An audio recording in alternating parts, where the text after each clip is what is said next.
ಆಡು ಮುಟ್ಟದ ಸೊಪ್ಪಿಲ್ಲ ನಿನ್ನ ಮೆಚ್ಚದವರ್ಯಾರಿಲ್ಲ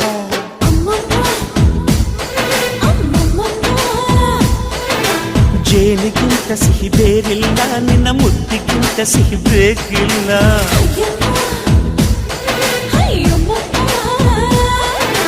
ಕಣ್ಣು ಕುಕ್ಕುವ ಬೆಚ್ಚಿ ಬೀಳುವ ಅಂದವಾದ ಹೆಣ್ಣು ರುಚಿ ರುಚಿಯ ಬಾಯಿ ಚಪ್ಪರಿಸ ಸಿಹಿಯಾದ ಹೆಣ್ಣು ಅಯ್ಯೋ ತಿಂದು ಬೇಗಿದರು ಆಸೆ ತೀರದ ಪಂಚಾಮೃತ ಇವಳು ಅಮ್ಮಮ್ಮಮ್ಮಮ್ಮ ವೈಯಾರಮ್ಮಮ್ಮಮ್ಮೋ ಅಮ್ಮಮ್ಮಮ್ಮಮ್ಮಮ್ಮ